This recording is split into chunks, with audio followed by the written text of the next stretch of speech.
Գյուրջան Կասկադ, հասանելի բնակարաններ 65 ամիս մարման ժամկետով։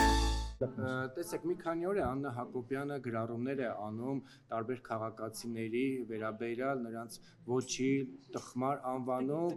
տգետ եւ ըստ էության, եթե արձագանքում է ու իրեն վերաբերյալ հայտարարությունները, քննադատությունները, վիրավորանք ու զրպարտություն է որակում, ինչու դատական հայց չի ներկայացնում եւ այնուամենայնիվ մարդկանց ինքը նման կերպ արտահայտում եւ զուգահեռ իրականացնում կրթվել է նորաձև է արշավը։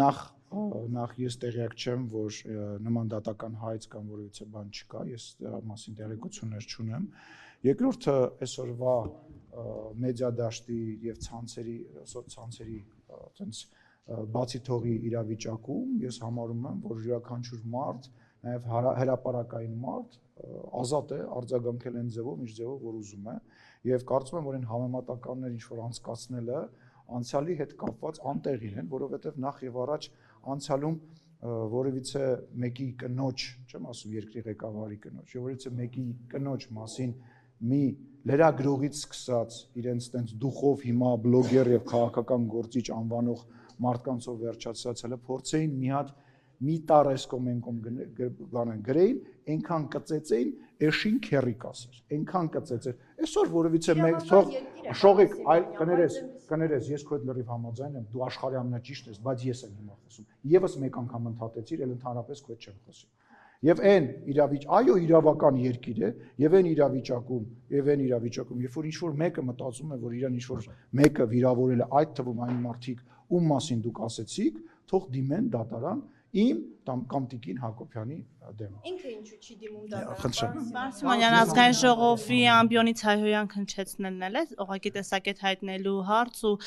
հեռուստադիտողը այդ ուղիղ եթերով թեկուզ նայող մարդիկ պետք է դա դիտան, օրինակ Արսեն Թորոսյանին կամ Լևոն Քոչարյանին, որ իրենք ստիպված են լինում լսել այն, ինչը չպետք է լսեն խորհրդարանական երկրի ամբիոնից, ազգային ժողովի։ Նախ եւ առաջ այդ ամենը սկսվեց նրանից, որ ձեր նշած մարդը Քոչարյանի փոքր տղան որոշեց սեռական բնույթի հայհոյանքներ հնչեցնել ազգային ժողովի դահլիճում, չնայած նրան, որ այնտեղ կային կանգնած կանայք, կան հղի падգամավորներ ունենք, մենք հղի կանայք ունենք, падգամավորներ ունենք, եւ եթե կա վերջացնեմ, եւ հնչեցրեց սեռական բնույթի հայհոյանքներ։ Դրանի պատասխան ասվել է, որ այն ամեն ինչ որ հնչեցվել է, վերաբերելի է նաև ձեզ եւ դա ձեզ է վերաբերվում, եթե դուք նման բան եք ձեզ թույլ տալիս։ Ինչ վերաբերում է քաղաքացիներին, ես կարծում եմ քաղաքացիները իրենց գնահատականը կտան եւ ես ձեզ վստահեցնում եմ նաև քաղաքական գնահատականը չի դադարելու այս դահլիճում հնչել եւ այն ինչ որ պարոն Քոչարյանի փոքր տղան իրեն թույլ է տվել, պետք է քաղաքական առնվազն հետևանք ունենա եւ ունենալու է դրա մեջ որևիցե մեկը չկասկածի։